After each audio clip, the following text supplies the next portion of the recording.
뉴욕타임즈 칼럼니스트이고 탁월한 저술가로 유명한 데이비드 브룩스가 인간의 품격이라는 책에서 사람들의 삶을 두 가지로 이렇게 구분을 했습니다.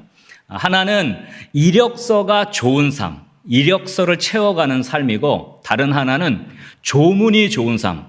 조문 아시죠? 누군가가 죽으면 그 사람을 추모하고 추도하기 위해서 읽는 글이 조문이잖아요. 그 조문이 좋고 조문을 채워가는 삶의 두 가지로 이렇게 나눠 놨습니다. 말 그대로 죽은 사람에 대해서 살아있는 사람들이 기억하고 추모하는 그런 조문이 좋은 삶이 있다면, 반면에 이력서를 채우는 그런 삶도 있다는 겁니다.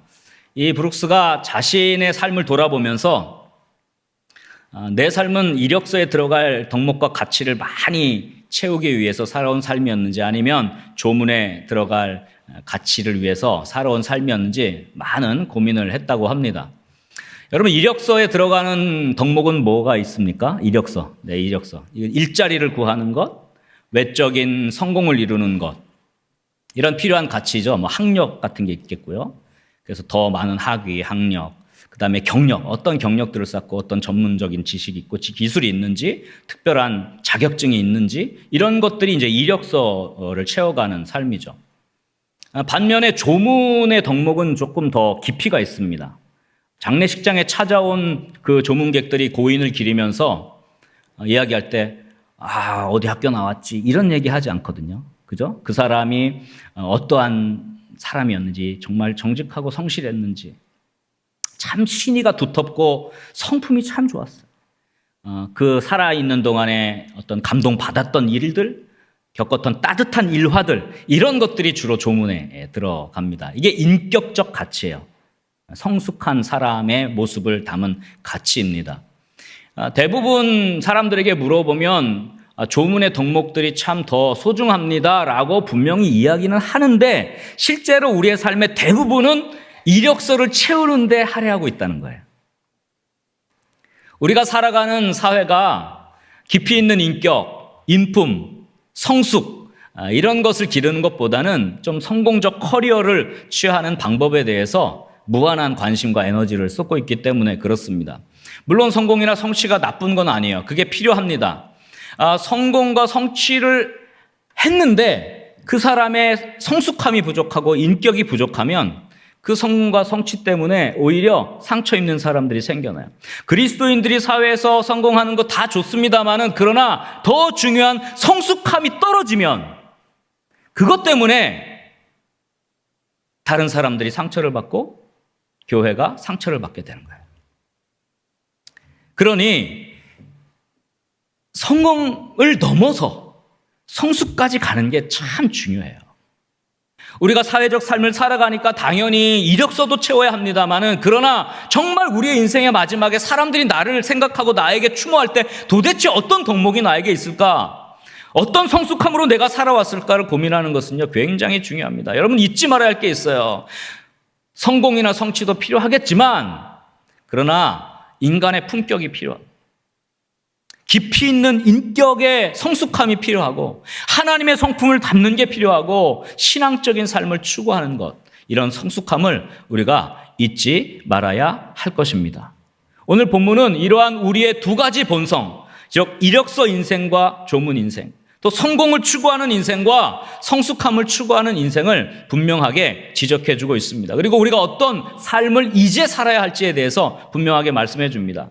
지난 주일날 에베소서 2장 1절 말씀을 통해서 우리가 허물과 죄로 죽은 상태, 그리고 하나님이 우리를 살리셨다는 것에 대해서 살펴보았습니다. 그것을 자세하게 풀어놓은 게 오늘 2절부터 10절이에요. 2절부터 10절. 2절, 3절은 허물과 죄로 죽었던 우리의 상태, 과거의 모습을 말하고, 4절부터 9절까지 너무 유명한 말씀이죠. 우리가 은혜로 구원을 받았다. 그리고 10절은 그러면 그렇게 살리심을 받은 우리는 어떻게 살아야 하는가? 이게 오늘 결론이 됩니다. 특별히 우리가 중요한 단어에 좀 주목을 해야 되는데요. 이게 똑같은 단어가 2절에도 나오고 10절에도 나와요. 2절에 보니까 그 가운데서 어떻게 해요? 행하여라는 말이 나오고요. 10절도 한번 보세요. 10절도 보니까 쭉 내려가 보세요. 그 가운데서 어떻게 해요? 행하게 하려 하심이라. 그 가운데서 행한다는 말이 똑같이 2절에도 나오고 10절에도 나와요. 똑같은 단어를 썼는데 이 페리파테오라는 어근을 쓴 단어를 사용했습니다. 이 행한다라는 단어는 어떤 행동을 말하는 것이 아닙니다. 히브리어로는 이 페리파테오는 할라크로 번역을 합니다. 할라크라는 말은 뭐냐면 동행한다는 뜻이에요. 동행한다. 에녹이 하나님과 동행하더니 할 때 이 할라크라는 단어를 썼어요. 이게 페리파테오예요. 전에는 2절에는 그 가운데서 동행했어요. 뭔가 동행했어요. 그런데 이제는 은혜로 구원받고 살리심을 받은 이제는 그 가운데서 이제는 뭔가 다른 동행을 하는 겁니다. 그래서 보십시오. 자, 2절에서 나오는 대로 2절에서의 이 동행은, 이 할라크는 허물과 죄로 죽은 상태에서 우리 2절 우리가 읽어본 대로 세상의 풍조를 따르고 공중의 권세 잡은 자를 따르는 동행, 그 동행을 말해요. 반면에 10절에서의 이 동행, 할라크는 하나님의 은혜로 살리심을 받고 하나님이 계획하신 그리스도 안에서 선한 일을 따르는 동행을 말합니다. 여기서 우리 두 가지의 삶의 동행이 나오죠. 하나는 첫 번째, 제가 초대에 말한 대로 이력서 인생이에요. 성공을 추구하고 성공과 동행하는 삶이에요. 또 하나는, 두 번째는 조문 인생이라고 할 수 있어요. 정말 성숙함을 추구하는 거예요. 성숙함과 동행하는 삶으로 두 가지의 삶을 나눠 놓을 수가 있습니다. 우리는 어떤 삶을 살아가야 하겠습니까? 제가 오늘 설교의 제목을 뭐라고 했습니까? 따라합시다. 성공을 넘어 성숙으로. 성공에서 멈추면 안 돼요. 우리는 성숙으로 나아가는 것입니다. 그래서 성공에서 성숙으로 나아가는 우리 믿음의 삶을 살기 위해서 우리가 어떻게 해야 되는지 오늘 두 가지 정도를 말씀을 가지고 좀 살펴보려고 합니다. 먼저 첫 번째, 한번 저를 따라하면 좋겠습니다. 세속적 시대 정신을 따르지 않고 하나님의 뜻을 분별해야 한다.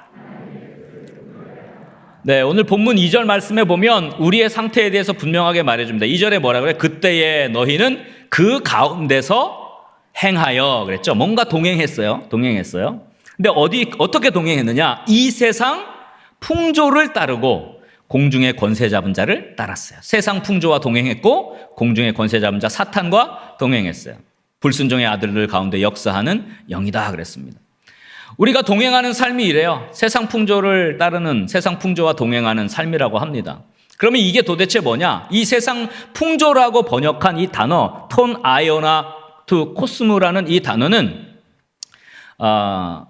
이 아이오나라는 단어, 풍조라고 번역한 이 아이오나라고 하는 단어는 정확하게 번역하면 시대예요. 시대 흐름, 시대 정신이에요. 그러니까 그냥 풍조 이렇게 번역했는데 좀 약해요. 지금 이 시대에 흐르는 시대의 전체적인 흐름, 이것을 말하는 겁니다.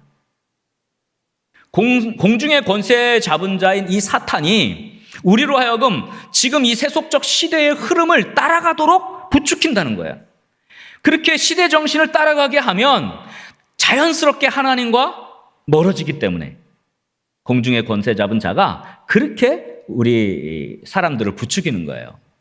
이런 세속적 시대 정신이 뭐냐? 이것을 조금 푸른 게 3절이에요. 3절에 보면 이렇게 말해요. 전에는 우리도 다 그 가운데서 우리의 무엇을 따라? 육체의 욕심을 따라지는 거예요. 우리의 욕심, 이 욕심이라는 것은 자기가 원하는 것, 이거예요. 내가 원하는 것이에요. 그것을 따랐어요.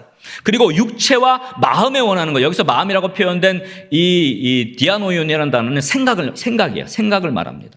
그러니까 우리의 생각이 전부 어디에 꽂혀 있는 거예요? 다 세속적 시대의 흐름에 꽉 붙잡혀 있는 거예요. 그래서 결과는 뭐예요? 본질상 뭐가 됐어요? 진노의 자녀였다. 진노의 자녀였어요. 여러분, 이 진노의 자녀라는 단어는 굉장히 좀 중요한 단어예요. 그냥 뭐 죄를 많이 저질러서 하나님이 심판해서 한다, 이런 개념, 일반적인 개념이 있지만 사도 바울이 이 진노의 자녀라는 이 단어를 쓸 때는 특별한 의미를 두고 쓴 거예요. 진노의 자녀라는 단어는 유대교의 아주 전용적인 용어예요. 유대교에서 쓰는 용어예요. 특히 묵시문학에서 나오는 그런 용어인데, 이 진노의 자녀는요, 가인의 후손을 말해요. 가인의 후손. 가인이 가는 길을 따르는 후손, 그것을 이스라엘 백성들은 진노의 자녀라고 불렀어요. 근데 여러분, 왜 사도 바울이 여기서 이 가인의 후손을 상징하는 진노의 자녀다, 너희들 본질적으로 세상의 풍조를 따르는, 시대 정신을 따르는 가인의 후손이다, 이렇게 얘기를 했을까요? 창세기 4장에 보면 그 가인의 후손들의 이야기가 쭉 나와요. 가인의 후손 가운데 그 탁월한 사람이 하나 나오는데 그 사람이 라멕이라는 사람이에요. 라멕이 창세기 4장 24절을 보면 가인을 위하여는 벌이 7배일진데 라멕을 위하여는 벌이 77배이리로다, 그런 말을 해요. 이게 무슨 말이냐 하면, 가인이 아벨을 죽이고 두려워서 도망가잖아요. 그래서 하나님, 내가 어떻게 합니까? 그때 하나님이 표를 줘서 내가 너를 보호하겠다, 너를 해하는 자를 내가 7배 벌을 주겠다, 이렇게 약속을 해요. 근데 그건 하나님이 보호하시겠다는 약속인데, 그의 후손인 라멕은 가인 7배로 벌 받아? 그건 하나님이 하시지, 나는 그 수준이 아니야, 나는 내가 77배로 하나님보다 10배로 벌을 주겠어. 그것은 삶의 주관자가 누구다는 거예요? 나라는 거예요. 그렇게 선언한 라멕이에요. 라멕에게 두 아내가 있었고 아들이 셋이 있었어요. 근데 여러분, 거기 4장에 보시면, 지금 안 찾아도 알겠죠? 그 라멕의 아들 가운데 야발이라는 사람은요, 가축을 치는 자의 조상이 되었다고 성경에 나옵니다. 가축을 치는 자의 조상 뭐예요? 경제력입니다. 경제력. 또 그 동생인 유발은 수금과 퉁소를 잡는 자의 조상이 돼요. 이게 뭡니까? 문화예요. 문화의 조상이 됩니다. 그리고 다른 아내의 통해서 난 두발가인이라는 사람은 구리와 쇠로 여러 가지 기구를 만드는 자의 조상이 됩니다. 이게 뭐예요? 기술입니다. 기술. 자, 가인의 후손들은 말 그대로 뭘 가졌어요? 경제력을 가졌어요. 경제력. 문화적 영향력을 가졌어요. 그리고 기술력을 가졌어요. 이런 세속적인 성공과 성취를 위한 삶을 대변하는 게 이 가인의 후손들이에요. 그런데 중요한 것, 그들에게는 누가 없어요? 하나님이 없었어요. 내가 77배로 벌을 주겠다. 자기가 하나님이었어요. 그러니까 하나님이 없는 경제, 문화, 기술을 통한 성공과 성취, 이게 바로 세상의 풍조예요. 이게 시대 정신의 흐름이라는 것을 말해주고 있는 것입니다. 여러분, 지금 오늘 이 시대에 흐르는 시대 정신이 뭘까요? 우리가 따르지 말아야 할 세상 풍조가 도대체 그럼 뭡니까? 사도 바울이 분명하게 선포합니다. 여러분 잘 아는 대로 로마서 12장 2절 말씀, 우리 다 잘 알죠? 한번 다 참목소리를 함께 읽겠습니다. 너희는 이 세대를 본받지 말고 오직 마음을 새롭게 함으로 변화를 받아 하나님의 선하시고 기뻐하시고 온전하신 뜻이 무엇인지 분별하도록 하라. 할렐루야. 여러분, 과연 우리가 지금 동행하는 삶은 어떤 동행입니까? 하나님이 아니라 세속적 시대의 흐름, 공중의 권세 잡은 자를 따르는 그 가일의 길이 아닙니까? 이력서만을 위해서 살아가는 삶이 아닙니까? 성공만을 위해서 인생을 할애하는 그런 삶이 아닙니까? 한번 생각을 해봐야 됩니다.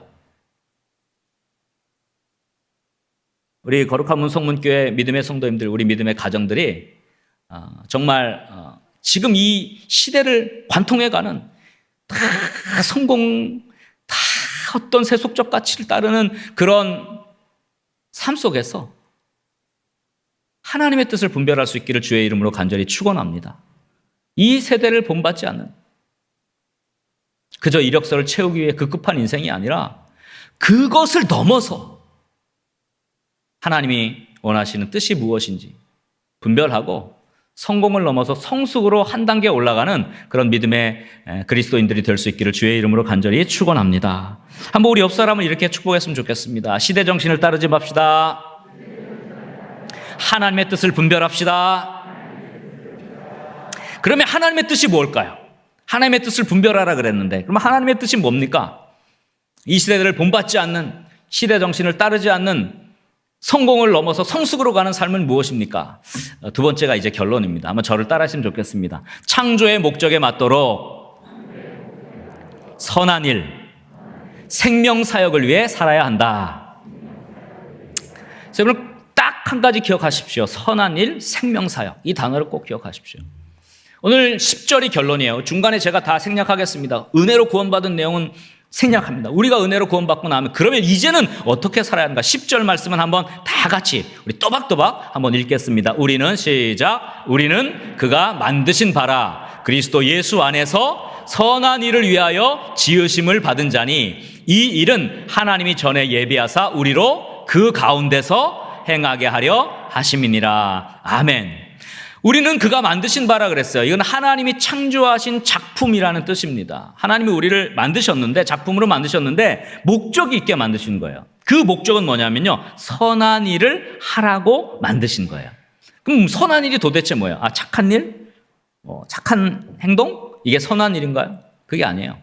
선한 일이라는 이 헬라어 단어는 에르고스 아가소이스라는 단어인데, 이 아가소이스, 선하다는 말은요, 히브리 말로 토브예요. 토브 아시죠? 하나님께서 창조하시고 보시기에 좋았더라, 그게 토브예요. 이게 오늘 선한 그 뜻이 똑같아요. 선한 일이라는 말은요, 창조하시고 하나님이 보시기에 좋았더라 하는 일이에요. 창조사역이에요. 생명사역이에요. 그러니까 이러한 하나님의 토부, 선한 일은요, 생명을 살리는 일을 말하는 거예요. 우리를 창조한 목적은요, 우리도 그렇게 하나님처럼 생명을 살리는 토부 사역하라는 거예요. 즉 선한 일은 하나님의 창조에 맞도록 하나님 보시기에 좋은 일, 생명을 창조하는 사역을 말하는 것입니다.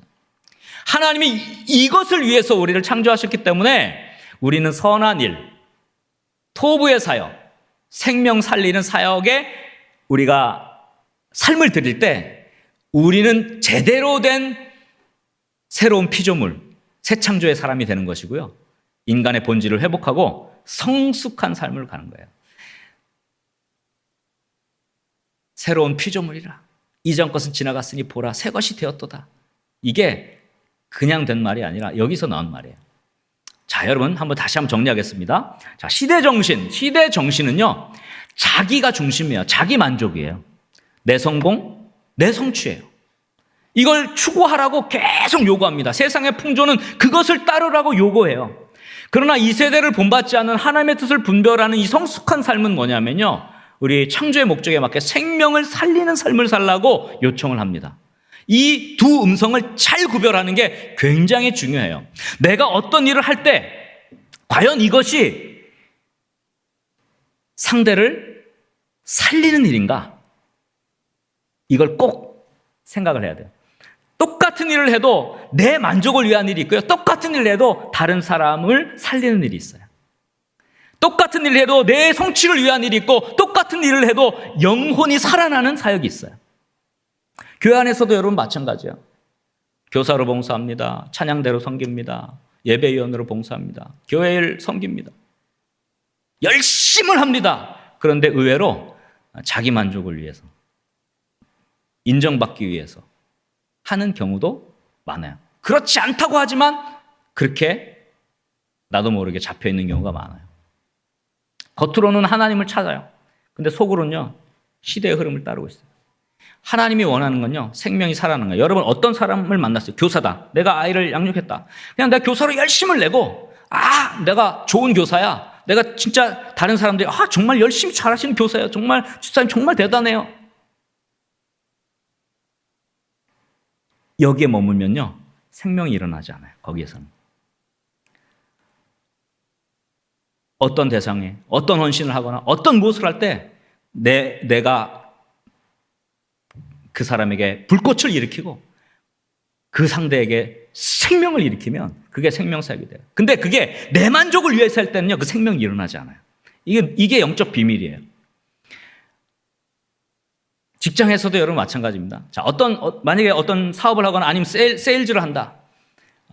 어떤 사람을 만나가지고 상품을 팔려고 한다. 그때 그 사람을 대할 때 어떻게 이 사람을 도와줄까? 어떻게 이게 이 사람에게 도움이 되게 할까라고 생각하면 그게 생명이 되는데, 똑같이 이 사람에게 어떻게 팔아먹고 내가 돈을 벌지?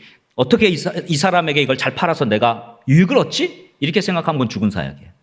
똑같은 물건을 팔아도요, 생각에 따라서 완전히 그 상대방이 감화를 받을 수 있는지, 그 상대방이 그저 나의 성취를 위한 도구가 되는지 달라져 버리는 거예요. 이건 세상 일, 교회 일 다 똑같아요. 이게 되게 미묘해서 우리가 속아 넘어갈 수 있어요. 하나님을 위한다, 교회를 위한다, 신앙인으로 한다 하는데요, 의외로 내면에는요, 나를 알아달라는 게 더 많아요. 내 만족을 위한 게 더 많고 내 유익을 위한 게 의외로 굉장히 많아요. 이게 우리 안에 도사리고 있어요. 그래서 여러분, 영적으로 항상 누구를 만나든지 항상 어떤 일을 하든지 분별해야 돼요. 분별해야 돼요.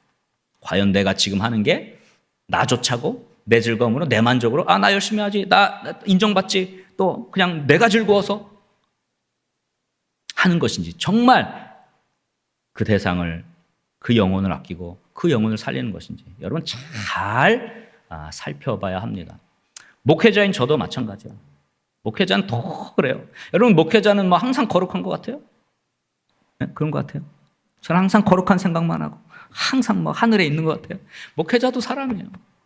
계속 자신을 돌아보지 않으면요, 끊임없이 기도하지 않으면 안 돼요. 목회자도요, 의외로 성공이라는 단어에 취약합니다. 성공한 목회자, 목회 잘하는 성공한 목회자. 이게 세속적 덫이에요. 그러니까 우리 이 목회를 해가면서도 늘 나를 붙잡지 않으면 안 돼요. 이 영혼 구원의 본질, 영혼을 살리는 생명 사역에 매진하지 않으면 안 돼요. 성도님들의 영혼을 살리고 하나님께 좀 더 가까이 가도록 하려고 하는 건지, 아니면 내가 그냥 목회 잘하는 목사로 인정받고 싶은 것인지, 내가 그냥 성공한 목사로 인정받기 위한 것인지, 여러분 이거 진짜 고민하는 거예요. 가슴 속에 막 계속 고민하는 거예요. 도대체 무엇을 위한 것일까? 하나님은 우리를 하나님의 작품으로 만드실 때 그리스도 안에서 선한 일, 즉 하나님 보시기에 좋았다고 하는 생명 사역을 위해 창조하셨습니다. 믿습니까? 여러분, 그래서 성공이라는 이 시대 정신이, 여러분 우리가 이걸 동행할 시대 정신이 되면 안 돼요. 우리를 창조하신 목적에 맞게 우리는 성숙함으로 올라가야 돼요. 한 단계 더 올라가야 돼요. 생명 사역에 동역하는 저와 여러분 될 수 있기를 주의 이름으로 간절히 축원합니다. 세상에서는 그걸 좋아할지 몰라요. 뭐 그리스도인이 그걸 취하지 말라는 거 아닙니다. 그러나 거기서 멈추면요, 우리도 똑같은 거예요. 내가 무엇을 할 때 나의 만족을 위한 것인가? 내 인정을 위한 것인가? 다른 사람이 해주는 것, 그것이 좋아서 하는 것인가? 아니면 다른 사람들이 그렇게 바라보니까 하는 것인가? 아니면 진짜 그런 모든 것들은 다 내려놓고 진짜 하나님과 내 앞에서, 하나님과 나 둘이서, 하나님 내가 이것 하는 것, 내가 만나는 이 사람이 나 때문에 불꽃을 일으키고, 내가 만나는 이 공동체 안에서 나 때문에 이 사람들이 낙심 가운데서 소망을 얻고 다시 한번 도전해보고자 하는 영적 소망을 갖게 되고, 이것이 내 삶의 목표인가? 이걸 영적으로 잘 분별해야 돼요. 여러분, 바리새인들도요 대단한 열심을 가졌습니다. 그런데 그 안에는요 하나님이 없었어요. 하나님이 있다고 했죠. 그들은 하나님을 잘 섬긴다고 말은 했는데 속에서는 그게 전부 자기로 향한 거예요. 전부 자기예요. 예수님이 그걸 굉장하게 비판하시죠. 저와 여러분은 어떤 삶을 살아야 합니까? 여러분이 속한 직장에서, 여러분이 속한 가정에서, 여러분이 속한 교회 공동체 안에서 여러분이 가는 곳마다 생명이 살아나는 역사가 있기를 주의 이름으로 간절히 축원합니다. 나를 만나면 슬픔이 있다가 기쁨으로 바뀌고, 나를 만나면 낙심 가운데 있다가 힘을 얻고, 나를 만나면 죽음에서 생명으로 소망 갖게 돼요. 생명 사역을 위해서 우리를 하나님이 살리신 겁니다. 여러분, 성공이라는 시대 정신에 여러분 너무 매몰되지 마세요. 성공하는 거 좋습니다. 그러나 그것이 목표는 아닙니다. 성숙함과 동행할 수 있는 저와 여러분 될 수 있기를 주의 이름으로 간절히 축원합니다.